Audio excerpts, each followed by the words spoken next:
Today, we uncover something almost nobody saw coming.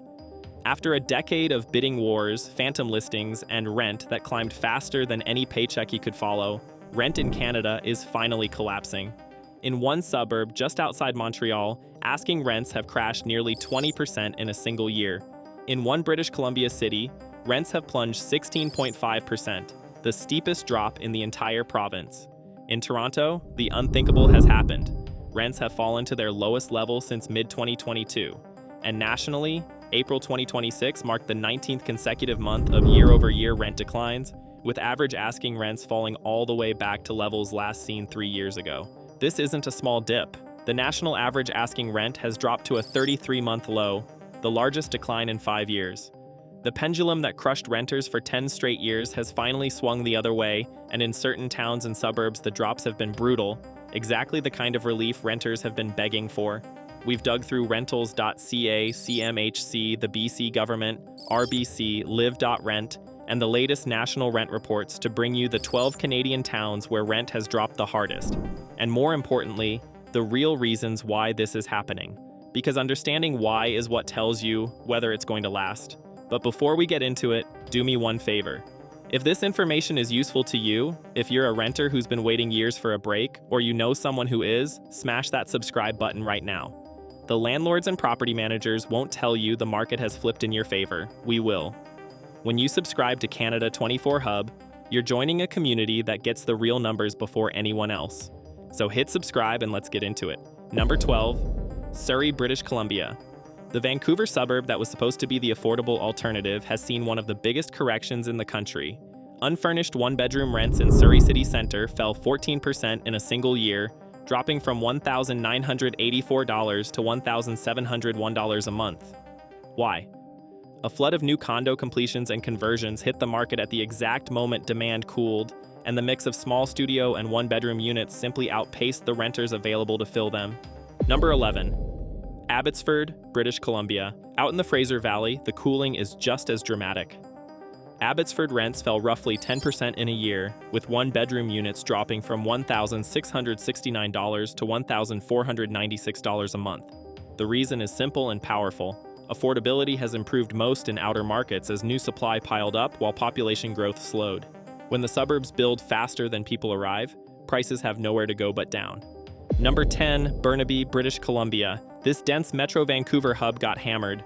Burnaby posted a 10.6% annual rent decline, one of the largest in the province. In the Brentwood area specifically, rents fell from $3,377 a month to $3,025, which analysts described as ongoing cooling and high-density rental hubs. Burnaby was a poster child for the high-rise rental boom, and now the sheer volume of new towers has handed the power back to tenants. Number 9. Coquitlam, British Columbia. Another BC commuter city in freefall. Coquitlam recorded an 11% annual drop in asking rents. The pattern across British Columbia is unmistakable. The BC government itself confirmed that BC recorded the steepest decline in average apartment rents of any province. A wave of new construction collided with a sharp slowdown in international migration, and the suburbs took the biggest hit. Number 8. New Westminster, British Columbia. The historic Riverside city joined the steep decline club. New Westminster rents dropped 11.3% year over year. Furnished one-bedroom units fell 7.37% in just 1 month from January to February 2026. Like its neighbors, New West was overbuilt during the boom, and now those units are sitting empty long enough that landlords are slashing asking prices just to fill them. Number 7. Oakville, Ontario. Moving east, this wealthy GTA town saw rents tumble. Oakville posted an 11.5% annual decline in apartment asking rents. The driver here is the broader Ontario correction. Ontario has become the epicenter of Canada's rental cooldown, with rents down 5.2% across the province in April. Oakville's higher-priced units were the first to soften as renters traded down and a backlog of new condos came online. Number 6. Oshawa, Ontario. The Durham Region City recorded one of the sharpest declines in the entire country. Oshawa posted the steepest annual rent drop nationally, according to Zumper's data. The reason is a double squeeze. Affordability pressures and softer renter demand hit at the same time, while RBC noted Ontario's manufacturing hubs saw rents fall as trade-exposed jobs weakened. When the local economy wobbles and supply keeps arriving, rents drop fast. Number 5. Kitchener, Cambridge, Waterloo, Ontario. The tech and student hub has seen rents crater. New lease rent growth fell 5% in Q1 2026, one of the steepest drops in the country, and the region's vacancy rate hit 5.9%, among the highest in Canada.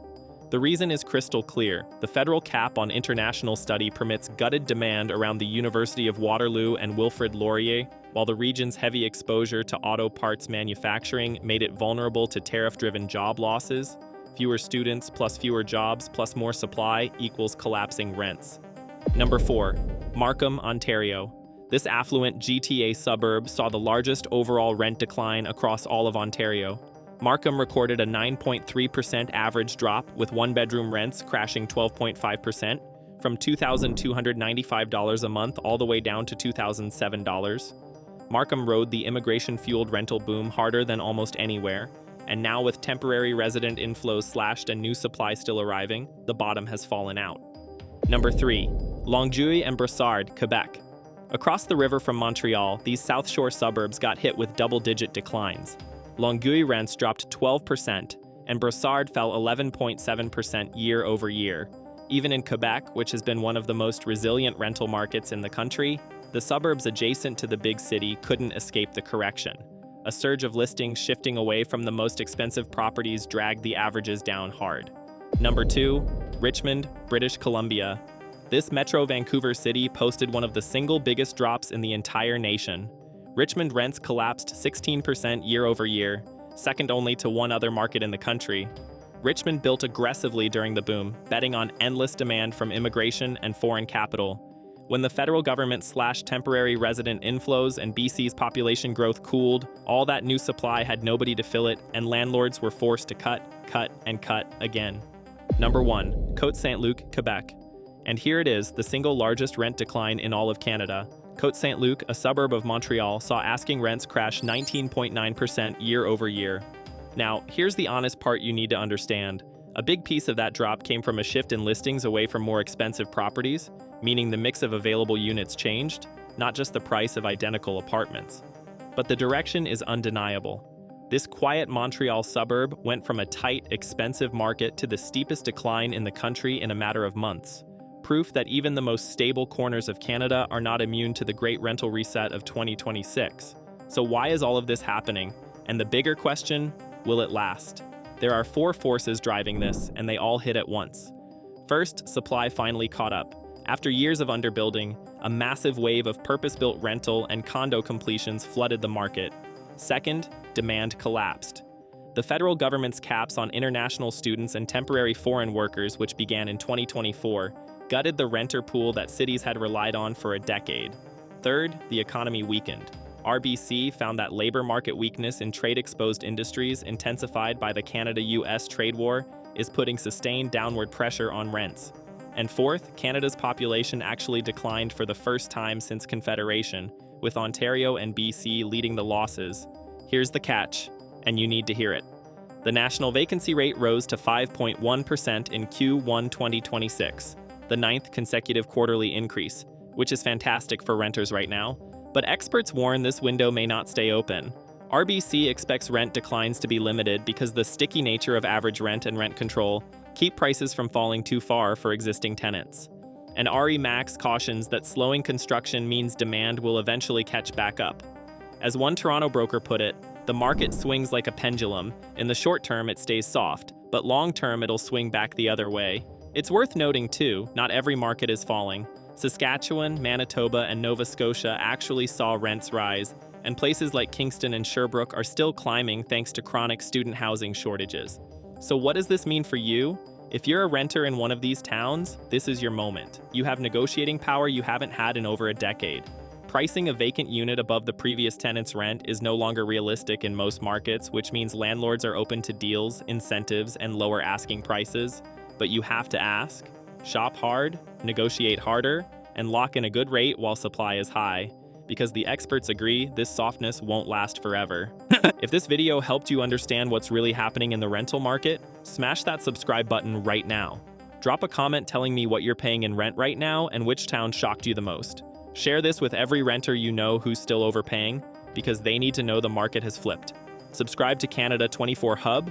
We bring you the real numbers the landlords won't, and we're back every week.